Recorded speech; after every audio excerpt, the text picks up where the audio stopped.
kawan-kawan yang belum sempat datang ke Sumbar, terkhusus di Bukit Tinggi, Lubang Jepang. Nah, kami rekomendasikan untuk bisa mampir ke sini, dan di sini adalah fakta sejarah perjuangan rakyat Indonesia dulu. Buat keluarga besar KJS yang ada di Mungku Bengkulu, silakan datang ke Kota Bukit Tinggi untuk berkunjung menikmati wisata alam dan juga wisata sejarah yang ada di kota ini, termasuk salah satunya ini ada terowongan rumah Jepang. Oke, terima kasih, selamat nantinya datang ke Kota Bukit Tinggi. Dinanti kedatangannya. Terima kasih. Oke.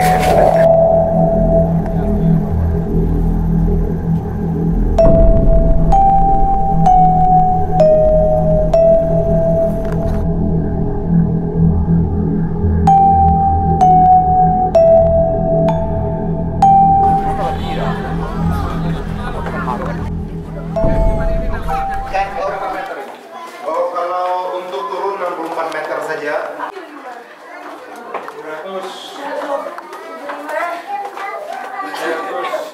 Kiri-kiri kan kita.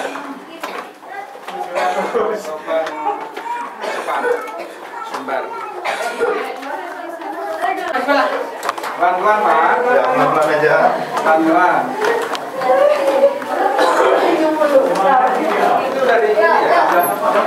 Ya, jadi ini Pak, Lubang Jepang ini sudah 6-7 kali renovasi dari pemerintahan Kota Bukit Tinggi. Ini di semen terakhir di tahun 2004 Pak, dengan tujuan untuk menghindari pengunjung yang usil, biar tidak ada yang mengorek-ngorek tanah Jepang ini ya. Aslinya tanah semuanya Pak, cadas. Cadas ya? Iya, tanah cadas. Dan juga tangga yang kita turuni Pak, di zaman Jepang dulu hanya berbentuk perosotan dari tanah. Dia tidak ada tangga seperti ini ya Pak ya.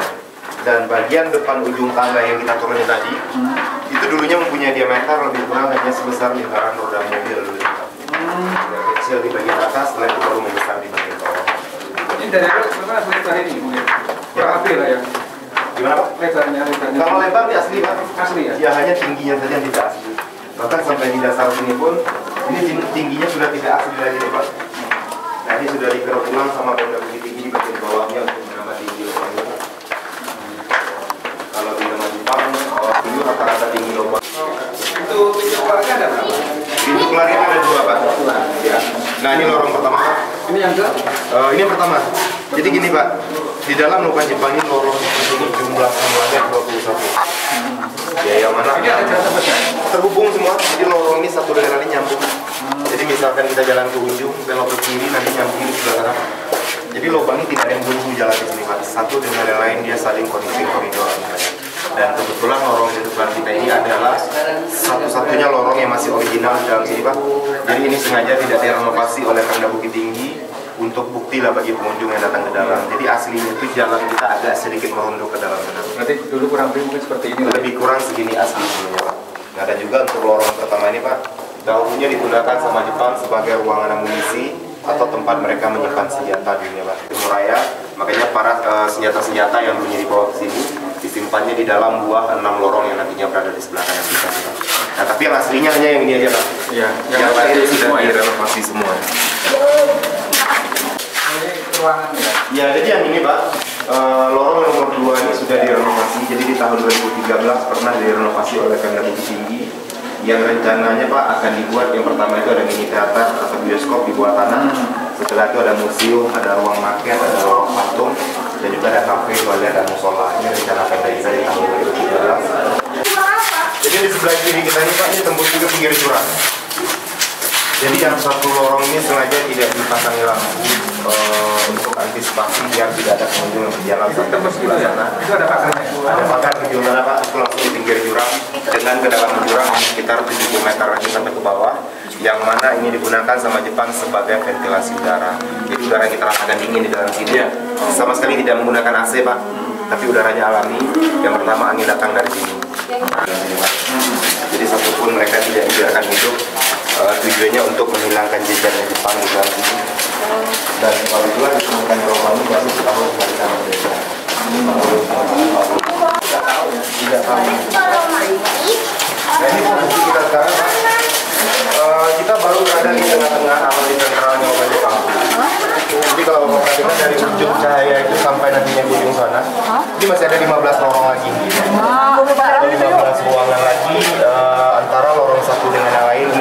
saling menyambung semuanya Pak. Jadi misalkan kita jalan ke ujung sana, belok nantinya ke arah kiri, menyambung nanti di belakang sini Pak. Itu ada jalan. Iya, jadi dia connecting koridor semuanya, tidak ada jalan yang buntu. Nah sementara di zaman Jepang 15 lorong ini dua diantaranya Pak. Pertama di depan kita satu dan juga di sebelah kanan. Yang dua ini pernah mereka gunakan dulunya sebagai ruang makan untuk para pekerja paksa yang tinggal di dalam sini. Jadi menurut ceritanya Pak, pengusaha yang dulunya kerja di sini juga Jepang kasih makan. Namun saja makanan yang mereka terima tidaklah sebanding dengan tenaga yang mereka keluarkan. Dan jatah makannya mereka selama kerja di dalam sini dikeluarkan hanya satu kali dalam satu hari. Dan itu hanya berupa nasi bubur atau nantinya ubi kayu yang direbus sama orang Jepang. Jadi belum sempat makan nasi padang mereka dulu. Ya, jadi banyak dari pekerja paksa yang dulunya tinggal di sini meninggalnya mereka bukanlah semuanya dibunuh, tapi sebagian dari pekerja tadi ada meninggal sakit dan juga meninggal kelaparan. Dan kejamnya Jepang, mereka yang mati jenazahnya dibuang. Itu kita lihat lubang pembuang mayat dulu sana Pak. Oh, benar-benar bekas peninggalan Jepang itu sama sekali sudah tidak ada lagi. Ya, karena ya itu semua sudah dibakar dan tidak adil sama masyarakat yang dibakar. Karena lubang Jepang ini sebelum disemen itu justru mengkilat seperti ini Pak. Bling-bling seperti ada berlian gitu Pak. Jadi ahli dari daerah ini dari pagar yang ingat itu 25 meter. Dan namun sekarang ini dibangun dikarenakan penjara yang kita lihat sudah dijadikan makam bisa bersama di dalam situ. Oh itu kuburan berarti? Ya jadi gini, lubang ini waktu ditemukan oleh warga setempat di tahun 46. Di sepanjang jalan yang kita lewati tadi Pak, itu masih banyak dijumpai berserakan kerangka-kerangka manusia. Tulang belulang masih banyak ditemukan di dalam sini. Jadi warga yang menjadi ini paksa yang kerja di sini misalkan yang mereka ada yang sakit dan melawan kepada Jepang dan nantinya mereka yang seperti itu akan dibunuh dalam penjara. Jadi dipenjarakan selama seminggu tanpa makan tanpa minum. Jadi boleh dikatakan dibiarkan mati secara perlahan. Dan kalau nantinya mereka tidak mati dalam waktu yang sudah Jepang tentukan, mereka masih hidup keluar. Satu dari mereka selanjutnya dieksekusi di dapur yang kita lihat di sebelah kiri. Jadi setelah dieksekusi para pekerja tadi jenazahnya dibuang di bawah sini. Tembusnya ke sungai. Sungai yang bawah tadi. Yang di bawah tadi. Berarti memang masih ada di sini. Masih ada, makanya ini diperkecil sekarang ini biar tidak ada gunung yang turun ke bawah. Kalau pengen lihat aslinya besar, lebih kurang badan bisa turun ke bawah.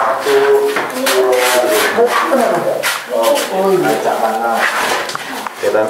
Oh iya. Lebih kurang seukuran badan bisa turun ke bawahnya. Tapi sisa-sisa. Jadi mereka yang ya karena sebilang tadi tembusnya ke sungai. Berarti mayat yang didorong itu aja. Bukan didorong Pak.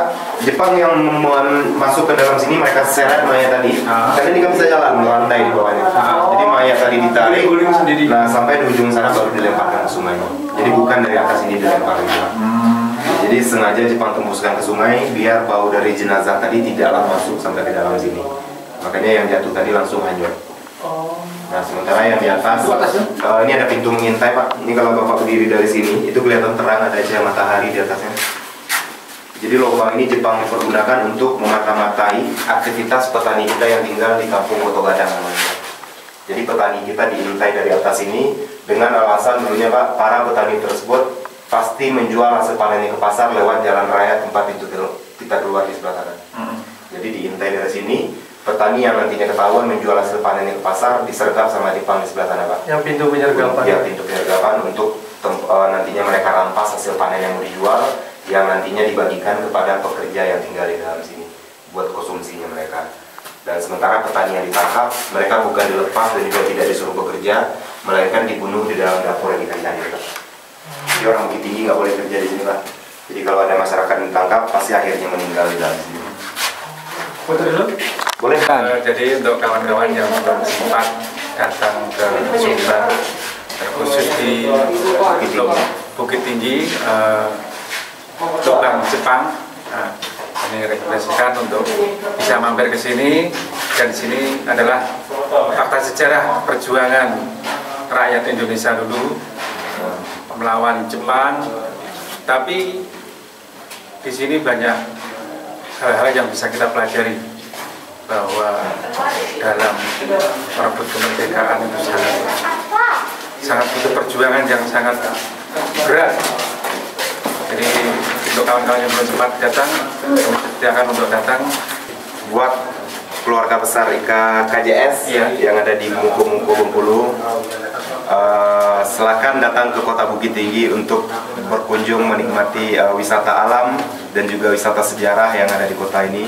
Termasuk salah satunya ini ada terowongan lobang Jepang yang sangat fenomenal, yang banyak merenggut korban dulunya di dalam sini. Silakan datang di sini untuk menikmati sejarah yang ada di Kota Bukit Tinggi. Nanti kedatangannya. Terima kasih. Oke. Ini Pak, biasanya kan kita gali lubang dari atas ke bawah, dan ini sebaliknya, mereka memulainya dari bawah sini dan terakhirnya baru tangga yang kita turunin tadi, Pak. Tapi ini kita keluar ke sana. Kita kembalinya ke bebas, kalau Bapak mau ke tangga tadi boleh, keluar sini juga bisa. Ini kalau misalkan ke sini, kita keluar dari sini menaiki tangga di sebelah kanan, tembusnya masih di taman tadi. oh gitu, berarti sini aja. Sini aja. Nah, ya dua arah.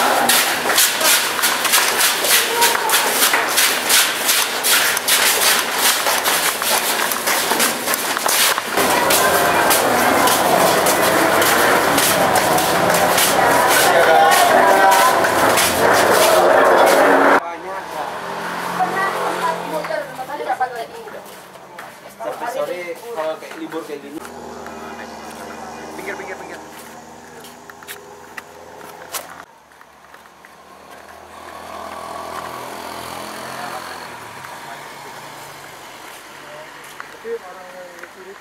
Oh nggak ada pakai ini? Dari AM langsung dari gunung. Oh kalau sumur langsung bisa digali.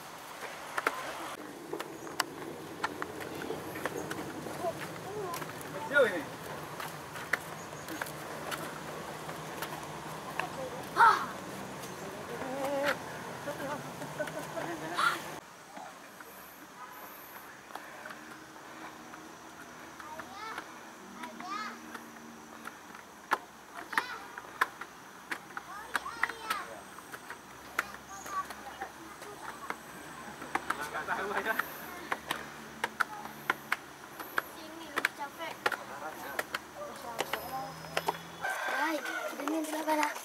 Tadi monyetnya kayak gini loh.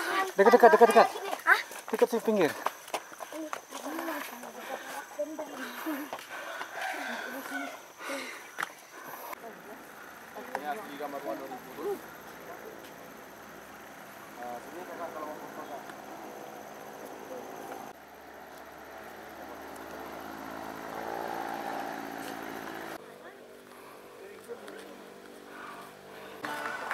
Lebih jauh.